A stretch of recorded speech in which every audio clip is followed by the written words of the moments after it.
حضرت عاصم رضی اللہ تعالیٰ عنہ کافر 200 کافروں نے آپ کے اوپر تیروں سے بچھاڑ کر دی، چاروں طرف سے حملہ کر دیا تاکہ حضرت عاصم رضی اللہ تعالیٰ عنہ کو پکڑا جائے زندہ یا مردہ۔ حضرت عاصم رضی اللہ تعالیٰ عنہ ان 200 آدمیوں کا مقابلہ کرتے رہے اور لڑتے رہے، مگر اتنا اسلحہ پاس نہیں تھا، کیونکہ لڑائی کے لیے جانے کا تو ارادہ ہی نہیں تھا۔ بستی کو تبلیغ کرنے، قرآن سکھانے، ایمان سکھانے آئے تھے، اسلحہ تو اتنا ساتھ ہی نہیں تھا، لڑنے کا تو ذہن ہی نہیں تھا کہ اسلحہ بھی ساتھ لے چلیں۔ حضرت عاصم رضی اللہ تعالیٰ عنہ آخر کب تک لڑتے؟ جو تھوڑے بہت تیر تھے وہ ختم ہو گئے اور پتھروں سے مقابلہ کرتے رہے، مگر دشمن لڑتا لڑتا آپ کے قریب آنے لگا، آپ کے نزدیک ہونے لگا۔ حضرت عاصم رضی اللہ تعالیٰ عنہ جو اللہ کے دین کی خاطر لڑ رہے ہیں اور دین کے لیے ہی نکلے تھے، اللہ پاک کی ذات سے دعا مانگی، اللہم اخبر عنا رسولک، اے ہمارے پروردگار مدینہ کے اندر اپنے نبی کو جبرائیل علیہ السلام کو بھیج کے ہمارے حال کی خبر دے دے۔ اے ہمارے پروردگار اللہم اخبر عنا رسولک، اے اللہ ہمارے حال کی اپنے نبی کو خبر دے دے۔ اے اللہ جب تک تو نہ بتلائے گا اپنے نبی کو، ہمارے نبی کو ہمارے حال کا پتہ نہ چلے گا، کیونکہ غیب جاننے والی صرف تیری ہی ذات ہے، تو بتائے گا تو پتہ چلے گا۔ اے ہمارے پروردگار ہمارے اس حال کی جو کچھ ہمارے ساتھ ہوا اپنے نبی کو باخبر کر دے، اپنے نبی کو بتا دیجئے کہ تیرے ساتھیوں کے ساتھ یہ ہو گیا ہے۔ حضرت عاصم رضی اللہ تعالیٰ عنہ کی دعا قبول ہوئی، اللہ پاک نے جبرائیل علیہ السلام کو بھیج کر اپنے نبی کو باخبر کر دیا۔ میرے نبی غمزدہ ہوئے، میرے نبی پریشان ہوئے، بہت ظلم ہوا، بہت بڑی زیادتی کی، کافروں نے دھوکے سے لے گئے وہ ظالم اور کافر۔ مجھے پتہ ہوتا تو کبھی بھی میں اپنے مخلص ساتھیوں کو ان ظالموں کے حوالے نہ کرتا، ان کافروں کے جھوٹوں کے حوالے نہ کرتا۔ حضرت عاصم رضی اللہ تعالیٰ عنہ کی دعا قبول ہو گئی۔ حضرت عاصم رضی اللہ تعالیٰ عنہ ان کا مقابلہ کرتے رہے، مگر کب تک یہ نہتے ان کا مقابلہ کرتے؟ آخر دشمن قریب ہونے لگا۔ حضرت عاصم رضی اللہ تعالیٰ عنہ نے دوسری دعا یہ مانگی، اللہم انی احمی لک اليوم دینک فاحملی لحمی، اے میرے پروردگار میں تیرے دین کی حفاظت کے لیے نکلا تھا، اے اللہ میں تیرے دین کی حفاظت کے لیے نکلا تھا، میں تیرے دین کو پھیلانے کے لیے نکلا تھا۔ اپنے ساتھیوں کے ساتھ تیرے نبی نے ہمیں دین کا پیغام آگے بڑھانے کے لیے بھیجا تھا، تبلیغ کے لیے بھیجا تھا، دین اور قرآن سکھانے کے لیے بھیجا تھا۔ اللہم انی احمی لک اليوم دینک فاحملی لحمی، اے میرے پروردگار ہم تیرے دین کی حفاظت کے لیے نکلے تھے، لیکن معاملہ یہ ہو گیا ہے اور یہ کافر میرا قریب آتا جا رہا ہے، یہ دشمن میرے قریب آتا جا رہا ہے۔ اے ہمارے پروردگار میں جانتا ہوں میرے بارے میں سلافہ نے نظر مانی ہوئی ہے، میرے بارے میں سلافہ کافرہ عورت نے یہ اعلان کیا ہوا ہے، جو میرا سر اس کو پیش کرے گا وہ میری کھوپڑی میں شراب پی کے اپنے کلیجے کو ٹھنڈا کرے گی اور اپنے 2 بیٹوں کا بدلہ مجھ سے وصول کرے گی۔ اے میرے پروردگار، میں تجھ سے دعا کرتا ہوں، میں تیرے دین کی حفاظت کے لیے نکلا، یا اللہ جب میں شہید ہو جاؤں تو نے میرے جسم کی حفاظت کرنی ہوگی، تو نے میرے جسم کی حفاظت کرنی ہے یا اللہ۔ کسی کافر کا ہاتھ مجھ تک نہ پہنچ سکے، کسی ظالم کا ناپاک ہاتھ میرے جسم کے ساتھ نہ لگ سکے، یا اللہ اس کی یہ خواہش پوری نہ ہو سکے کہ وہ میری کھوپڑی میں شراب پیے۔ یا اللہ جیسے میں تیرے دین کی حفاظت کے لیے نکلا، ایسے ہی تو نے بھی میرے وجود کی حفاظت کرنی ہے۔ حضور پاک علیہ الصلوۃ والسلام نے فرمایا، من کان للہ کان اللہ لہ، جو بندہ اللہ کا ہو جاتا ہے اللہ اس کے ہو جاتے ہیں، اور جو اللہ کی ذات پہ بھروسہ کرتا ہے اللہ اس کے بھروسے پہ پورے اترتے ہیں۔ جو اپنی ڈوری اللہ کی ذات پہ چھوڑ دیتا ہے اللہ بھی اس کی مدد کے لیے آ جاتا ہے۔ دعا مانگی، اللہ پاک نے ان کی دعا کو قبول فرما لیا، اللہ پاک کی ذات نے ان کی دعا کو قبول فرما لیا۔ اب دشمن قریب ہوتا جا رہا ہے، حملہ کرتا جا رہا ہے۔ آپ نے جب دیکھا حضرت عاصم رضی اللہ تعالیٰ عنہ نے کہ اب میرا وقت قریب آ گیا تو کیا فرمایا، اب تیر جو قریب آنے لگے، اب دیکھا کہ یہ مجھے لگیں گے تو کیا کہا، الموت حق والحیات باطل وکل ما حکم الیہ نازل۔ ارے دنیا والو، آپ نے یہ جملہ کہا، یہ جملہ کہتے کہتے اللہ کو پیارے ہو گئے۔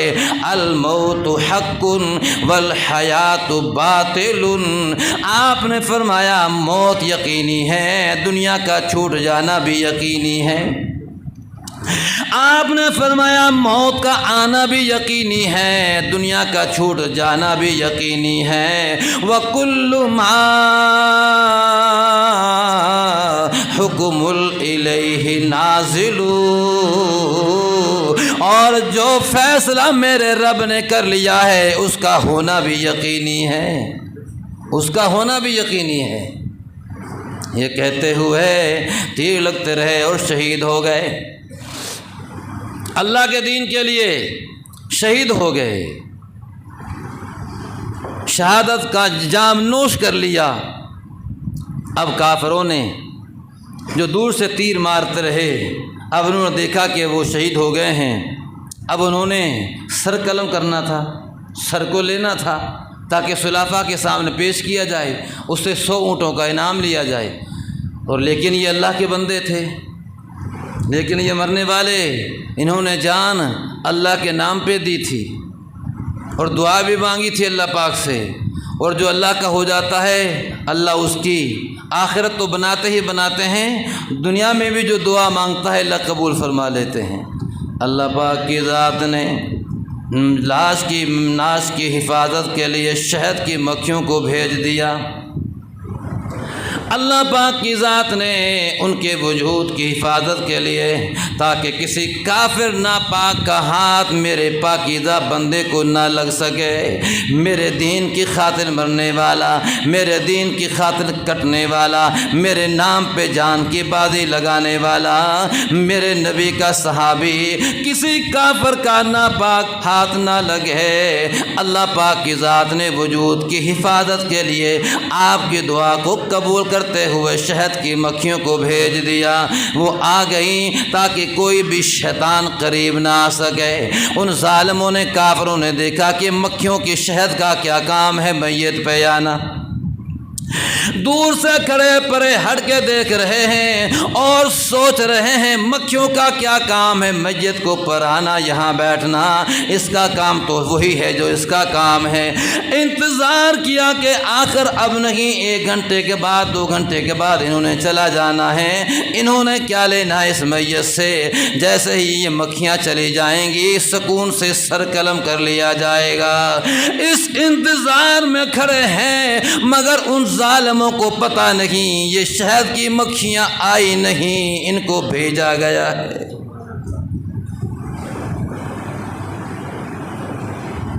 ان کو یہ نہیں پتا تھا کہ یہ آئی نہیں، بلکہ ان کو بھیجا گیا ہے، حفاظت کے لیے بھیجا گیا ہے، دفاع کے لیے بھیجا گیا ہے۔ اللہ پاک دکھانا چاہتے ہیں جو ہمارے نام پہ مرتے ہیں ان کے آخرت میں تو درجے بڑھاتے ہی بڑھاتے ہیں، دنیا میں بھی ان کے وجود کی ہم حفاظت فرماتے ہیں۔ ہم ان کے درجوں کو، رتبوں کو اس طرح بلند کرتے ہیں، اس طرح مقام و عزت دیتے ہیں۔ شہد کی مکھیوں نے آ کے گھیرا پا لیا اور کوئی بھی دشمن قریب نہ آ سکا۔ اللہ تعالیٰ کی مرضی ہے، وہ چاہے تو شہد کی مکھیوں سے کام لے کر اپنے اس بندے کی لاش کی حفاظت کرا لے، وہ چاہے تو مکری سے جالا تنوا کے، کبوتری سے انڈے رکھوا کے اپنے نبی کی حفاظت کرا لے، وہ چاہے تو ابابیلوں سے ابرہا کے لشکر کا کھانا خراب کروا کے اپنے گھر کی حفاظت کرا لے، وہ چاہے تو لاکھوں کی فوج کو، نمرود کی فوج کو مچھروں سے ہلاک و برباد کرا دے۔ اللہ تعالیٰ جسے جیسا چاہتا ہے وہ کر سکتا ہے۔ حضرت عاصم رضی اللہ تعالیٰ عنہ کی حفاظت کر رہی ہیں شہد کی مکھیاں، یہاں انتظار ہو رہا ہے۔ اتنے ان کے انتظار میں اللہ پاک نے بادل کر دیے، اندھیرا کر دیا، شام ہو گئی، بادل بھی آ گئے اور شام بھی ہو گئی۔ ایسی موسلا دھار بارش برسائی اللہ پاک کی ذات نے، اور وہ پانی اس میت کو بہا کے وہاں لے گیا جہاں اللہ کو لے جانا منظور تھا، وہاں لے گیا جہاں اللہ پاک کو لے جانا منظور تھا۔ کہاں؟ جنت میں پہنچ گئے، جنت میں پہنچ گئے۔ اور اللہ تعالیٰ نے اپنے اس بندے کی اس طرح حفاظت کی، میت کی اس طرح حفاظت کی، اللہ پاک نے دکھا دیا جن کو ہم بچانا چاہیں ان کا کوئی بال بھی بنکا نہیں کر سکتا ہے۔ حضرت عمر رضی اللہ تعالیٰ عنہ حضرت عاصم رضی اللہ تعالیٰ عنہ کا تذکرہ کر کے فرمایا کرتے تھے کچھ لوگ ایسے بھی ہوتے ہیں، کچھ لوگ اللہ کی نظر میں ایسے بھی ہوتے ہیں کہ جس کے اللہ تعالیٰ جس طرح ان کی زندگی میں حفاظت کرتا ہے، مرنے کے بعد بھی اللہ تعالیٰ ان کی ایسے ہی حفاظت کرتا ہے۔ کچھ لوگ ایسے بھی ہوتے ہیں۔ تو جب انسان بن جائے، جب اللہ کا بندہ بن جائے، پھر اللہ تعالیٰ اس بندے کو اتنا اپنا ایسا محبوب بناتے ہیں، ایسی عزت عطا فرماتے ہیں۔ آج ہم چونکہ اللہ کے بندے نہیں بنے اس لیے پریشان ہیں۔ آج ساری کی ساری پریشانیاں اور جو کچھ ہم دیکھ رہے ہیں پریشانیاں، اس سب کی سب وجہ دین سے دوری ہے۔ ورنہ اللہ پاک کا وعدہ ہے، اگر تم میرے بن کے رہو گے تو امن بھی دوں گا، خوشی بھی دوں گا، سکون بھی دوں گا، برکت بھی دوں گا، اور دشمن پہ تمہارا روب بھی جما دوں گا، تمہارے قدم بھی جما دوں گا، تمہیں خلافت بھی دوں گا، بادشاہت بھی دوں گا۔ حضرت عاصم رضی اللہ تعالیٰ عنہ شہید ہو گئے، دوسرے ساتھیوں کو گرفتار کر لیا، ان کو قید کر لیا، رسیوں سے باندھ لیا۔ حضرت خبیب رضی اللہ تعالیٰ عنہ، حضرت زید رضی اللہ تعالیٰ عنہ دونوں کو مکہ کے بازار میں لے آئے، باقی صحابہ کرام کو شہید کر دیا۔ حضرت خبیب رضی اللہ تعالیٰ عنہ اور حضرت زید رضی اللہ تعالیٰ عنہ کو مکہ کے بازار میں لا کے کہا کہ کوئی چاہے انہیں خریدنا تو خرید سکتا ہے، ہمارے غلام ہے یہ، ہمارے قیدی ہیں یہ، جو ان کو خریدنا چاہے تو خرید سکتا ہے۔ صفوان ابن امیہ نے دیکھا میرا باپ امیہ جو بدر میں مارا گیا، اس کے بدلے میں انہوں نے حضرت خبیب رضی اللہ تعالیٰ عنہ کو، حضرت زید رضی اللہ تعالیٰ عنہ کو خرید لیا۔ حضرت زید رضی اللہ تعالیٰ عنہ کو صفوان بن امیہ نے خرید لیا کہ میں اپنے باپ امیہ کے بدلے میں، جو کہ میرا باپ بدر میں مر چکا ہے، اپنا باپ کا بدلہ لینے کے لیے مکے کے چوک میں ان کو سولی پہ لٹکاؤں گا۔ حضرت خبیب رضی اللہ تعالیٰ عنہ کو حارث کے خاندان نے خرید لیا تاکہ ہم اپنا باپ حارث جو بدر میں مر گیا اس کا بدلہ لینے کے لیے ہم خبیب کو سولی پہ لٹکائیں گے۔ یہ دونوں صحابہ کرام مکہ کے اندر قیدی بن گئے۔ میرے نبی مدینہ میں آپ نے بھیجا تو تبلیغ کے لیے تھا، مگر معاملہ یہ بن گیا، کچھ تو صحابہ کرام شہید ہو گئے اور یہ دو صحابی مکہ میں قیدی بن کر آ گئے۔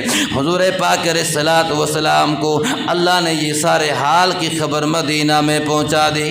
حضرت خبیب رضی اللہ تعالیٰ عنہ، تو میں یہ کہہ رہا ہوں، اللہ ان صحابہ کرام نے اللہ کے دین کے لیے کتنی قربانی دی ہے، کتنی قربانی دی ہے، اپنے آپ کو پیش کیا۔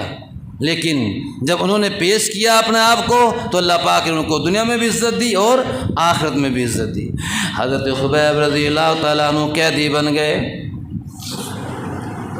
حضرت زید رضی اللہ تعالیٰ عنہ بھی قیدی بن گئے۔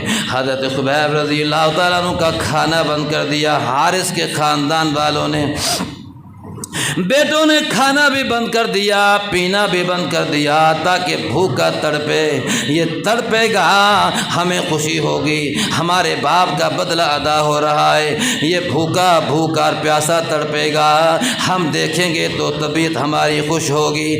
حضرت خبیب رضی اللہ تعالیٰ عنہ کو بھوک لگی، آپ کو پیاس لگی، نہ کھانا مل رہا ہے، نہ پانی مل رہا ہے، نہ کوئی سہولت مل رہی ہے۔ حضرت خبیب رضی اللہ تعالیٰ عنہ نے اللہ پاک کی ذات سے دعا مانگی، میرے اللہ کئی دن گزر گئے، نہ کھانا ملا، نہ پانی ملا، نہ کوئی سہولت ملی ہے، اے میرے اللہ تیرے دین کے لیے ہو رہا ہے یہ سب کچھ، تیرے نبی نے تو ہمیں قرآن سکھانے کے لیے بھیجا تھا، دین سکھانے کے لیے بھیجا تھا، اے اللہ ہم تو تیرے دین کو پھیلانے نکلے تھے، مگر معاملہ یہ ہو گیا ہے، اے ہمارے پروردگار اب بھوک بھی ستا رہی ہے، پیاس بھی ستا رہی ہے۔ حضرت خبیب رضی اللہ تعالیٰ عنہ نے دعا مانگی، جواب آیا، اللہ پاک کی طرف سے جواب آ گیا، میرے بندے میں دیکھ رہا ہوں، اے میرے بندے میں دیکھ رہا ہوں، یہ سب کچھ میری رضا کے لیے ہوا ہے، تو پریشان نہ ہو، تو پریشان نہ ہو، تجھے کھانا بھی ملے گا، تجھے پینا بھی ملے گا، اے میرے بندے دنیا والوں نے تیرا کھانا بند کر دیا، آسمان والا جنت سے اپنی قدرت سے تجھے کھانا پہنچائے گا۔ کہیے سبحان اللہ۔ اللہ پاک کی ذات جب اس کا ہو جاتا ہے بندہ تو پھر اللہ بھی اس کا ہو جاتا ہے، پھر جب وہ بندہ اللہ کو پکارتا ہے اللہ اس کی پکار کو سنتے ہیں۔ آج چونکہ ہم نے اللہ کی نہیں مانی، ہم اللہ کی نہیں مان رہے، اللہ ہماری نہیں مان رہا۔ آج ہم نے اللہ کی نہیں مانی، اب ہم کہتے ہیں اللہ ایسا کر دے ایسا کر دے، لیکن ہم اللہ کی تو مان نہیں رہے، تو اللہ ہماری کیسے مانے؟ اللہ کی ہم ایک بھی نہیں مانتے، اور ویسے یہ کہتے ہیں کہ ہم ایک دفعہ اللہ تعالیٰ سے کہیں اور ایسا ہی کر دے، ہماری ایک بات پہ کر دے اور ہم ایک بھی نہ مانیں اس کی۔ مانتا ہے وہ کرتا ہے وہ، لیکن پہلے وہ کرنے سے پہلے کچھ اس کی شرائط ہیں، پہلے اس کا بن کے دکھاؤ پھر وہ کرے گا، اس کا بنو تو صحیح پہلے۔ حضرت خبیب رضی اللہ تعالیٰ عنہ، حارث کی بیٹی زینب کہتی ہے خدا پاک کی قسم، جب وہ مسلمان ہو گئی، اور ہوئی بھی حضرت خبیب رضی اللہ تعالیٰ عنہ کی وجہ سے، جب وہ مسلمان ہو گئی تو کہتی ہیں خدا پاک کی قسم میں نے حضرت خبیب رضی اللہ تعالیٰ عنہ جیسا اچھا انسان نہیں دیکھا، میں نے حضرت خبیب رضی اللہ تعالیٰ عنہ جیسا بہترین قیدی نہیں دیکھا۔ خدا پاک کی قسم دنیا والوں، جب ہم نے سب کچھ بند کر دیا تو میں دیکھتی ہوں کہ خبیب کے پاس بہترین انگور کے گچھے پڑے ہوتے ہیں۔ خبیب کے پاس انگور کے بہترین گچھے پڑے ہوتے ہیں۔ حضرت خبیب رضی اللہ تعالیٰ عنہ کا جب یہ معاملہ دیکھا تو زینب کہتی ہیں میں نے کہا خبیب یہ انگور کے گچھے تجھے کون پہنچا رہا ہے؟ ہم نے تو تیرا کھانا بھی بند کر دیا، پینا بھی بند کر دیا، ہم تو تجھے بھوکا اور پیاسا تڑپتا دیکھنا چاہتے ہیں، تجھے یہ انگور کون پہنچا دیتا ہے، تجھے یہ کھانا کون پہنچا رکھا ہے؟ حضرت خبیب رضی اللہ تعالیٰ عنہ نے وہی کہا جو حضرت مریم علیہ السلام نے کہا، حضرت زکریا علیہ السلام جو حضرت مریم علیہ السلام کی پرورش کر رہے تھے، اپنے حجرہ میں جب تبلیغ کرنے کے لیے جاتے تھے حجرے کو تالا لگا جاتے، حضرت مریم کو وہاں بند کر جاتے اور تالا لگا جاتے، جب واپس تبلیغ کر کے آتے تالا کھولتے تو دیکھ کلما دخل علیہا زکریا المحراب وجد عندہا رزقا قال یا مریم انا لک ھذا قالت هو من عند اللہ ان اللہ یرزق من یشاء بغیر حساب۔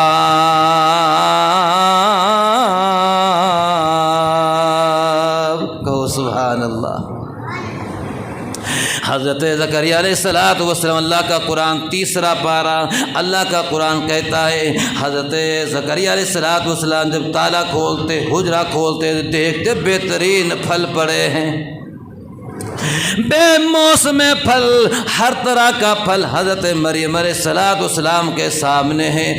حضرت زکریا علیہ السلام نے کہا اے مریم یہ تجھے پھل کون دے کے جاتا ہے؟ میں تو تالا لگا کے جاتا ہوں، یہ پیچھے سے تجھے کھانا کون پہنچاتا ہے؟ حضرت مریم علیہ السلام نے عرض کیا کہ یہ اللہ تعالیٰ مجھے پہنچا رہا ہے۔ قالت ہوا من عند اللہ ان اللہ یرزق من یشاء بغیر حساب۔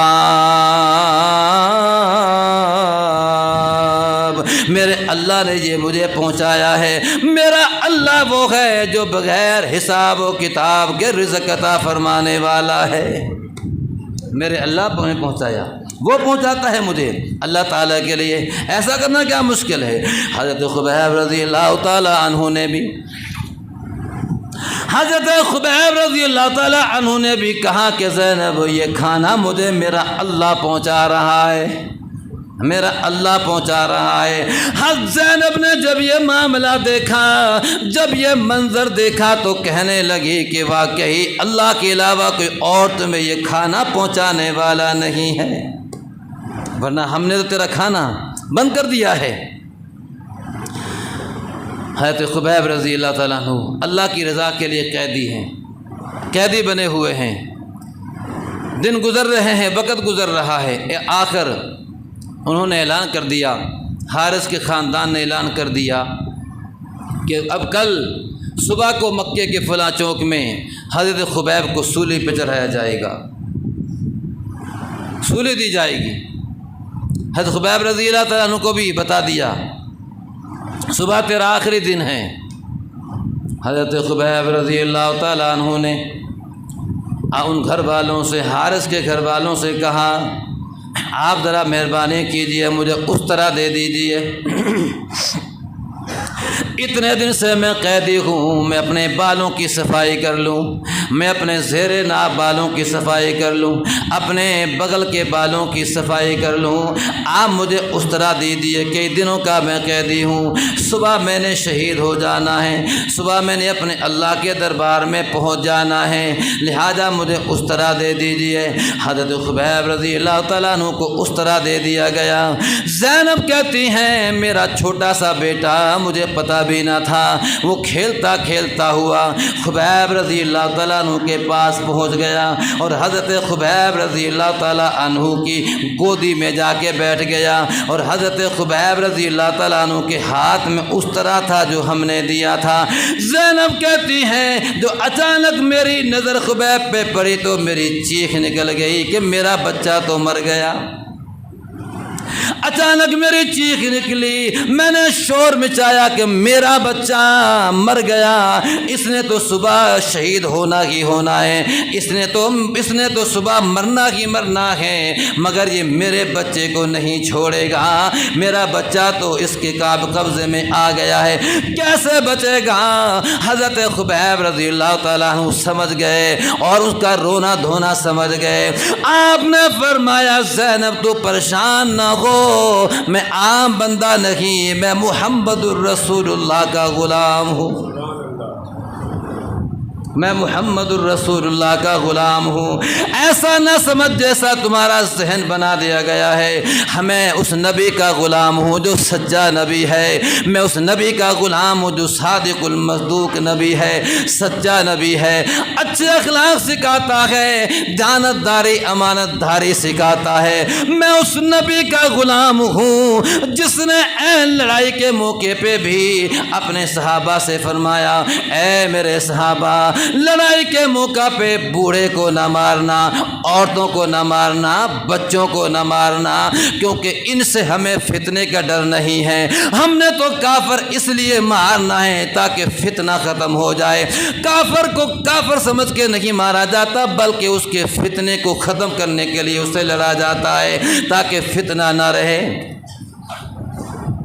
کیونکہ جب تک کافر رہے گا فتنہ رہے گا، اس کی شرارت چلتی رہے گی، اس کا فتنہ پھیلتا رہے گا۔ آپ نے فرمایا بوڑھوں کو نہ مارنا، عورتوں کو نہ مارنا، بچوں کو نہ مارنا، لیکن آپ نے فرمایا اگر کوئی بوڑھا ہوتے ہوئے بھی ٹکر لے تو پھر مار دینا، عورت ہوتے ہوئے بھی سامنے ٹکر لے تو پھر مار دینا، بچہ ہوتے ہوئے بھی ٹکر لے پھر تو مار دینا ہے، ورنہ نہ ان کو نہیں مارنا۔ آپ نے فرمایا میں اس نبی کا ماننے والا ہوں جس نے عین لڑائی کے موقع پہ بھی ہمیں ان کو نہ مارنے کا کہا ہے، میں تیرے بچے معصوم بچے کو کیسے مار سکتی ہوں؟ اچھے اخلاق دیکھے، جب یہ منظر دیکھا تو زینب کے سینہ میں ایمان اتر گیا اور کہنے لگی جس نبی کا غلام ایسا ہے وہ نبی آپ کیسا ہوگا؟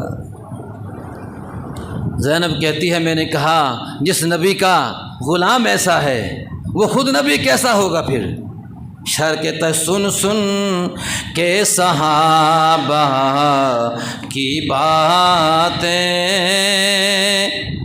سن سن کے صحابہ کی باتیں، کفار مسلمان ہوتے تھے۔ کہیے سبحان اللہ۔ ہمارے نبی ایسے اور ہمارے نبی کے صحابہ بھی ایسے تھے، ہمارے نبی بھی اعلیٰ اور ہمارے نبی کے صحابہ بھی اعلیٰ، استاد بھی اعلیٰ اور شاگرد بھی اعلیٰ، وہ سارے حضور کے شاگرد، سارے نبی کے صحابی سب کیا ہیں؟ اعلیٰ ہیں۔ سن سن کے صحابہ کی باتیں، کفار مسلمان ہوتے تھے، اصحاب کا جب یہ عالم ہے، سردار کا عالم کیا ہوگا؟ ہر کوئی فدا ہے بن دیکھے، کہو سبحان اللہ۔ ہم نے اپنے نبی کو دیکھا نہیں، ہر کوئی فدا ہے بن دیکھے، دیدار کا عالم کیا ہوگا؟ جب زلف کا ذکر ہے قرآن میں، ہمارے نبی کی زلف کا ذکر، جب زلف کا ذکر ہے قرآن میں تو رخسار کا عالم کیا ہوگا؟ ہر کوئی فدا ہے بن دیکھے، دیدار کا عالم کیا ہوگا؟ اور شر کیا کہتا ہے؟ کھائی ہے قسم خود قرآن نے اصحاب کے دوڑتے گھوڑوں کی، کہیے سبحان اللہ۔ کھائی ہے قسم خود قرآن نے اصحاب کے دوڑتے گھوڑوں کی، کہاں؟ اللہ پاک فرماتے ہیں والعادیات ضبحا، آخری سپارہ آخری پایا، والعادیات ضبحا فالموریات قدحا فالمغیرات صبحا فأثرن به نقعا۔ اے میرے پیارے پیغمبر، مجھے تیرے صحابہ کے دوڑتے ہوئے گھوڑوں کی قسم، مجھے تیرے صحابہ کی ہانپتے ہوئے گھوڑوں کی قسم، مجھے تیرے صحابہ کی ٹاپوں سے دوڑتے ہوئے گھوڑوں کی قسم۔ اللہ پاک صحابہ کے دوڑتے ہوئے گھوڑوں کے ہانپنے کی قسم کھاتے ہیں، ان کی ٹاپوں کی قسم کھا رہے ہیں۔ اللہ پاک کھائی ہے قسم خود قرآن نے اصحاب کے دوڑتے گھوڑوں کی، اصحاب کا جب یہ عالم ہے سردار کا عالم کیا ہوگا۔ ہم نے اپنے نبی سے بھی محبت کرنی ہے اور ہم نے اپنے نبی کے صحابہ سے بھی محبت کرنی ہے، کیونکہ ان سے محبت کرنے کا اللہ کے نبی نے ہمیں حکم دیا ہے۔ آپ نے فرمایا جو میرے صحابہ کی تعریف کرے وہ نفاق سے بری ہے، وہ جو صحابہ کی تعریف کر رہا ہے وہ حقیقت میں حضور کی تعریف کر رہا ہے، کیونکہ ان کو کس نے بنایا ایسا اچھا؟ ان کو ایسا اچھا کس نے بنایا؟ ان کے استاد نے۔ شاگرد کی جب تعریف ہوتی ہے تو اس کے ساتھ ساتھ اس سے پہلے استاد کی تعریف ہوتی ہے، اس لیے آپ نے فرمایا میرے صحابہ کو کوئی برا نہ کہے۔ اذا رأیتم الذین یسبون اصحابی فقولوا لعنت اللہ علی شرکم، آپ نے فرمایا جب تم دیکھو کہ کوئی شیطان میرے صحابی کو گالی دے رہا ہے تو کہو اللہ کی تیرے اس فعل پہ لعنت ہو۔ حضور پاک نے فرمایا جو میرے صحابہ سے محبت کرتا ہے وہ مجھ سے محبت کرتا ہے، جو میرے صحابہ سے بغض رکھتا ہے وہ حقیقت میں مجھ سے بغض رکھتا ہے۔ یہ تھے میرے نبی کے صحابہ۔ یہ معاملہ دیکھ کے زینب کے سینے میں ایمان اتر گیا۔ جب ماننے والا ایسا ہے تو خود سرکار کا عالم کیا ہوگا۔ حضرت خبیب رضی اللہ تعالیٰ عنہ کا اعلان ہو گیا، مکے میں اعلان ہو گیا۔ بات بڑی لمبی ہے، واقعہ بڑا لمبا ہے، اور بھی صحابی کا واقعہ ہے۔ حضرت خبیب رضی اللہ تعالیٰ عنہ کا وہ وقت آ گیا، سولی پہ چڑھا دیا گیا، اعلان بھی ہو گیا کہ فلاں وقت پہ شہید کر دیا جائے گا، سولی پہ چڑھا دیا جائے گا۔ حضرت خبیب رضی اللہ تعالیٰ عنہ کو جب سولی پہ چڑھا دیا گیا، ابو سفیان جو اس وقت مسلمان نہیں تھا کہنے لگا کہ اے خبیب میں تجھ سے ایک بات پوچھوں۔ پہلے سولی پہ لٹکانے سے پہلے اس نے یہ کہا کہ کوئی خواہش ہو تو بتاؤ۔ خواہش کیا ہے؟ کوئی خواہش ہو تو بتاؤ۔ آپ نے فرمایا مجھے 2 رکعت نماز نفل پڑھ لینے دو۔ پڑھ لو۔ وضو کیا، 2 نفل پڑھے، جلدی پڑھ لیے، وہ نفل ذرا جلدی پڑھ لیے۔ آپ نے فرمایا میرا دل تو کر رہا تھا بہت لمبا کر دیتا اس آخری نماز کو، دوبارہ سجدہ کرنے کا موقع کہاں ملے گا، مگر مختصر کر دیا میں نے نماز کہ تاکہ کوئی کافر یوں نہ سمجھے کہ میں موت سے ڈر کے نماز کو لمبا کر رہا ہوں۔ حضرت خبیب رضی اللہ تعالیٰ عنہ آپ کو سولے پہ چڑھا دیا گیا۔ ابو سفیان کہنے لگا کہ اے خبیب کیا تو یہ چاہتا ہے، کیا تو یہ چاہتا ہے میں تجھے رہا کر دوں، میں تجھے رہا کر دوں، اس کے بدلے میں تیرے نبی کو یہاں لا دیا جائے، تجھے رہا کر دیا جائے اور تیرے نبی کو تیری جگہ پہ لا کے کھڑا کر دیا جائے۔ حضرت خبیب رضی اللہ تعالیٰ عنہ نے ارشاد فرمایا اندازہ کیجئے وہ کتنی محبت کرنے والے تھے حضور سے، کتنے مخلص لوگ تھے وہ، کتنے اچھے لوگ تھے وہ۔ حضرت خبیب رضی اللہ تعالیٰ عنہ جو سولی پہ ہیں، آپ نے فرمایا ابو سفیان تو نے تو بہت بڑی بات کر دی ہے، میری رہائی کے بدلے میں حضور یہاں آ جائیں۔ ارے کافر میری بات آپ دھیان سے سنو سارے کافروں تماشا دیکھنے والوں، میرا دھیان سے سن لو، میں تو یہ بھی برداشت نہیں کر سکتا، میں تو یہ بھی گوارا نہیں، مجھے تو یہ بھی قبول نہیں میری رہائی کے بدلے میں حضور کو کانٹا چبھ جائے۔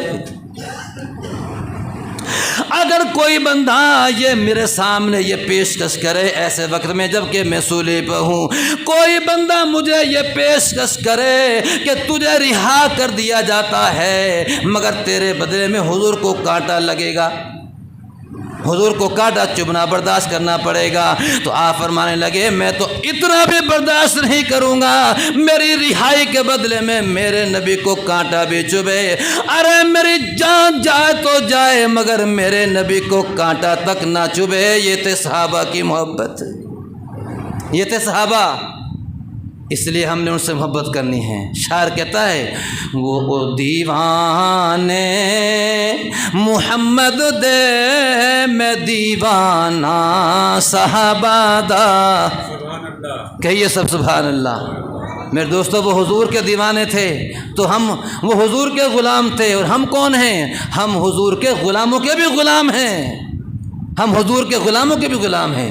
او دیوانے محمد دے میں دیوانہ صحابہ دا، او پروانے محمد دے میں پروانہ صحابہ دا۔ جب حضرت سفیان نے یہ جملہ سنا، حضرت خبیب رضی اللہ تعالیٰ عنہ کا جب یہ جملہ سنا تو ابو سفیان نے کہا کہ او دنیا والو، میں نے بڑے بڑے محبت کرنے والے دیکھے، میں نے بڑے بڑے محبت کرنے والے دیکھے، مگر میں نے جتنا حضور کے صحابہ کو حضور سے محبت کرنے والا دیکھا ایسا کسی کو نہیں دیکھا۔ وہ پروانے محمد دے میں پروانہ صحابہ دا، وہ مستانے محمد دے میں مستانہ صحابہ دا۔ کون صحابہ کرام؟ شاعر کہتا ہے پنجابی میں وہ تھے صحابہ کرام، سبھی سانگے چا سنگ چھوڑے ہر ایک پاسوں چا منہ موڑے، اجاڑے در لٹائے گھر وطن اہل وطن چھوڑے۔ پتہ نہیں سمجھ آیا کہ نہیں شعر آپ کو؟ سبھی حضور کی محبت میں، حضور کی محبت میں سبھی تعلقات توڑ دیے، سبھی تعلقات چھوڑ دیے، وطن بھی چھوڑ دیا، علاقہ بھی چھوڑ دیا حضور کی محبت میں۔ سبھی سانگے چا سنگ چھوڑے ہر ایک پاسوں چا منہ موڑے، اجاڑے در لٹائے گھر وطن اہل وطن چھوڑے، لگا سائیں مدنی دے نال یارانہ صحابہ دا، او دیوانے محمد دے میں دیوانہ صحابہ دا، او مستانے محمد دے میں مستانہ صحابہ دا۔ حضرت خبیب رضی اللہ تعالیٰ عنہ نے یہ کہا اور اپنی جان کی پرواہ نہیں کی۔ پھر کیا ہوا؟ ابھی تو بہت واقعہ باقی ہے، پیچھے ٹائم پہلے 6-7 منٹ اوپر جا چکے ہیں، پھر صحیح انشاءاللہ تعالیٰ۔